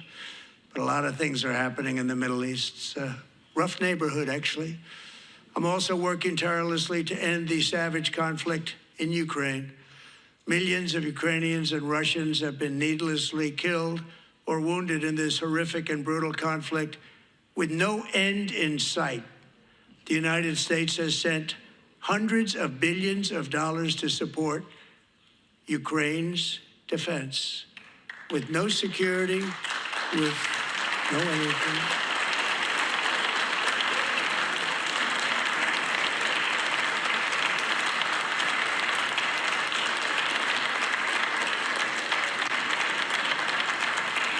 Do you want to keep it going for another 5 years? Yeah, you would say Pocahontas says yes.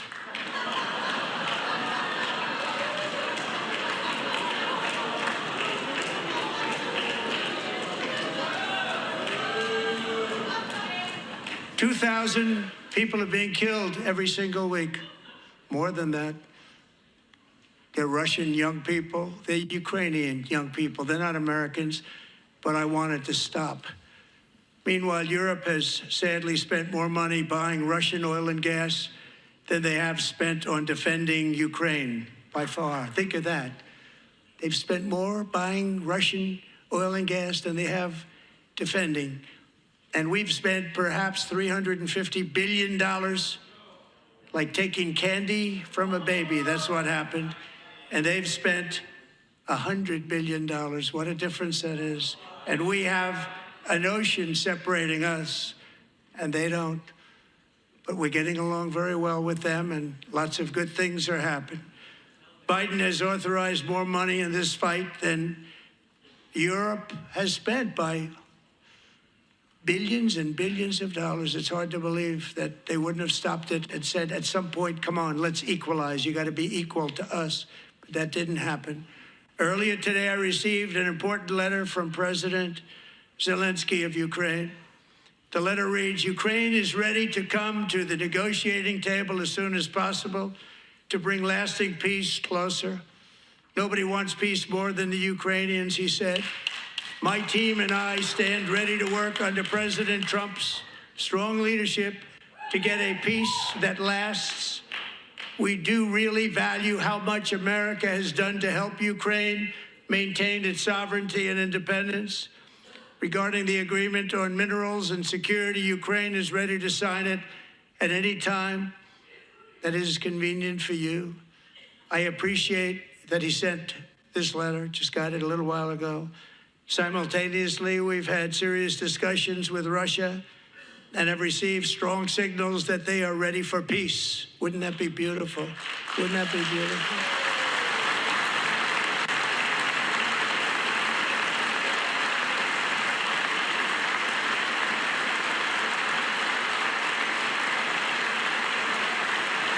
Wouldn't that be beautiful?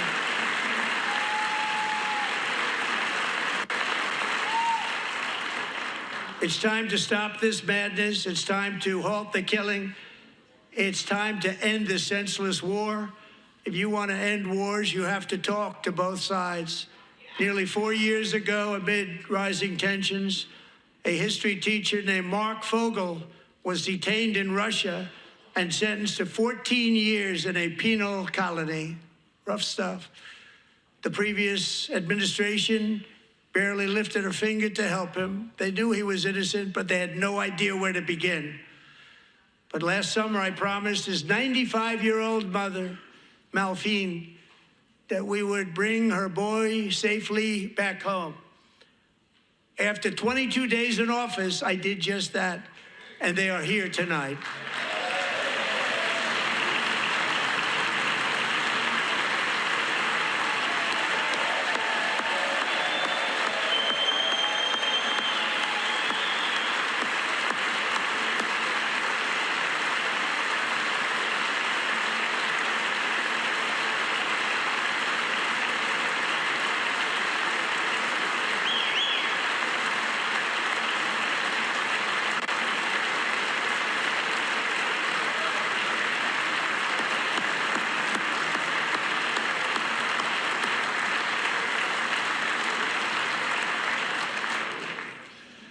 To Mark and his great mom, we are delighted to have you safe and sound and with us. As fate would have it, Mark Fogel was born in a small rural town in Butler, Pennsylvania. Have you heard of it? Where his mother has lived for the past 78 years. I just happened to go there last July 13th for a rally. That was not pleasant. And that is where I met his beautiful mom right before I walked onto that stage. And I told her I would not forget what she said about her son. And I never did I? Never forgot. Less than 10 minutes later, at that same rally, gunfire rang out, and a sick and deranged assassin unloaded 8 bullets from his sniper's perch into a crowd of many thousands of people. My life was saved by a fraction of an inch, but some were not so lucky. Corey Comparator was a firefighter, a veteran, a Christian, a husband, a devoted father, and above all, a protector. When the sound of gunshots pierced the air, it was a horrible sound. Corey knew instantly what it was and what to do. He threw himself on top of his wife and daughters and shielded them from the bullets with his own body. Corey was hit really hard. You know the story from there. He sacrificed his life to save theirs. 2 others, very fine people, were also seriously hit.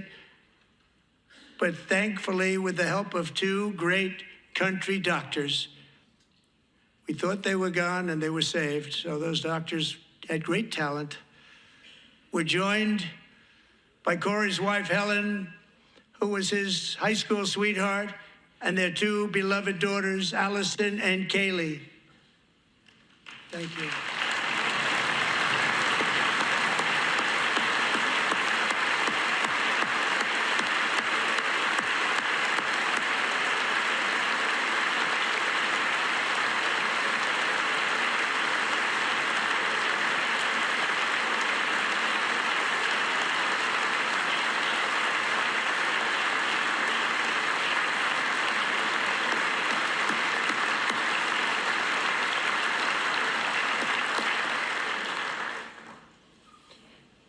To Helen, Allison, and Kaylee, Corey is looking down on his 3 beautiful ladies right now, and he is cheering you on. He loves you.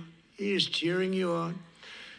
Corey was taken from us much too soon, but his destiny was to leave us all with a shining example of the selfless devotion of a true American patriot.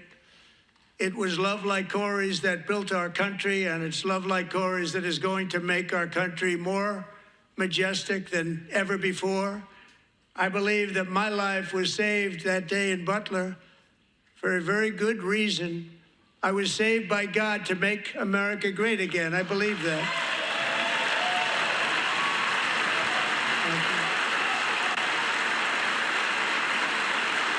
Thank you.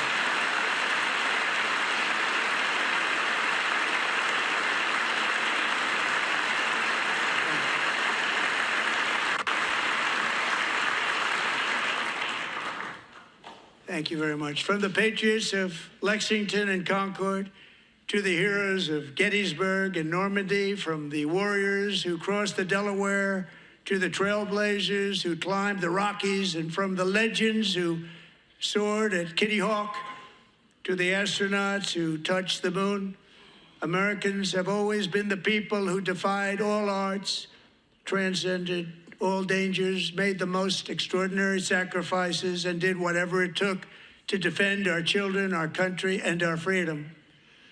And as we have seen in this chamber tonight, that same strength, faith, love, and spirit is still alive and thriving in the hearts of the American people. Despite the best efforts of those who would try to censor us, silence us, break us, destroy us, Americans are today a proud, free, sovereign, and independent nation that will always be free, and we will fight for it till death. We will never let anything happen to our beloved country, because we are a country of doers, dreamers, fighters, and survivors. Our ancestors crossed a vast ocean, strode into the unknown wilderness, and carved their fortunes from the rock and soil of a perilous and very dangerous frontier. They chased our destiny across a boundless continent. They built the railroads, laid the highways, and graced the world with American marvels like the Empire State Building, the mighty Hoover Dam, and the towering Golden Gate Bridge. They lit the world with electricity, broke free of the force of gravity, fired up the engines of American industry, vanquished the communists, fascists, and Marxists all over the world, and gave us countless modern wonders sculptured out of iron, glass, and steel. We stand on the shoulders of these pioneers who won and built the modern age, these workers who poured their sweat into the skylines of our cities, these warriors who shed their blood on fields of battle and gave everything they had for our rights and for our freedom. Now it is our time to take up the righteous cause of American liberty, and it is our turn to take America's destiny into our own hands and begin the most thrilling days in the history of our country. This will be our greatest era. With God's help, over the next 4 years, we are going to lead this nation even higher, and we are going to forge the freest, most advanced, most dynamic, and most dominant civilization ever to exist on the face of this earth. We are going to create the highest quality of life, build the safest and wealthiest and healthiest and most vital communities anywhere in the world. We are going to conquer the vast frontiers of science, and we are going to lead humanity into space and plant the American flag on the planet Mars and even far beyond.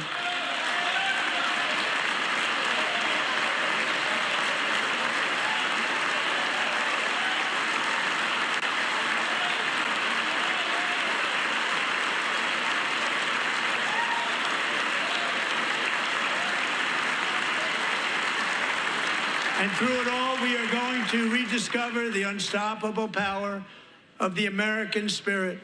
And we are going to renew unlimited promise of the American dream. Every single day, we will stand up and we will fight, fight, fight for the country our citizens believe in and for the country our people deserve.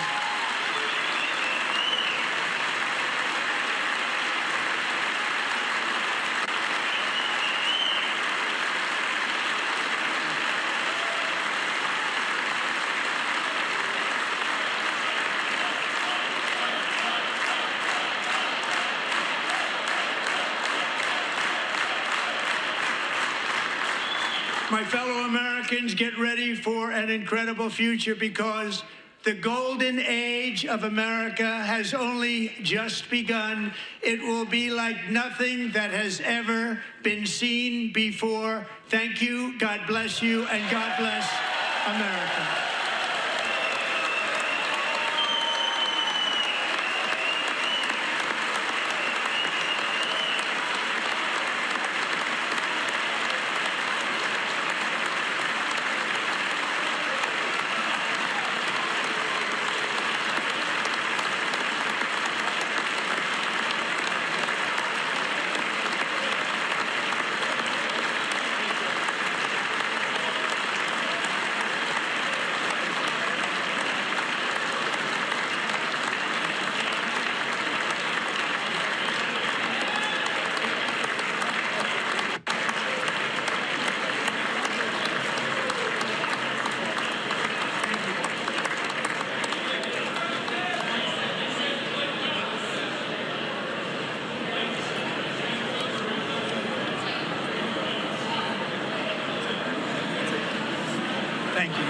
great job. Great honor. Thank you. All right, there you have it. Andrew Kraft here now in the anchor chair with some of the recap of what we just heard for a little over an hour and 40 minutes. President Trump touching on so many key focal points that you have heard him discuss throughout the last 43 days, including tariffs, including the illegal immigration crisis, including crime, including the wars between Israel and Hamas and Russia and Ukraine, and so many of these issues that we have heard from President Trump and candidate Trump as well. You see him there greeting members of the Supreme Court, members of his cabinet, senators as well, as he makes his way out of the House chamber there. We're going to keep this shot up because we have joining us now my colleague, Austin Westfall, here in the Live Now newsroom, and our friend there at 24-Site News, Tom LoBianco, who helped us get through the 2024 campaign season here. I'm just going to bring down the audio there on the House floor. I'm going to ask Tom this first. You know, Tom, a lot of these speeches, sometimes they're about, or most times they're about, the theatrics and the showbiz quality and the partisan antics, so to speak, because you can make the argument that this was somewhat of a cookie-cutter Trump speech. We've heard him say a lot of these things before, but some of the antics being proffered there by some of these Democrats, I'm talking about Al Green, the Democrat of Texas, who was escorted out of the chamber by the Sergeant-at-Arms. Does that redound to Democrats in their favor at all? You and I have discussed so much how the Democratic brand right now is in trouble, is in question. Did they do themselves any favors with that tonight, Tom? Well, remains to be seen, especially with Al Green. Remember that Al Green back in 2017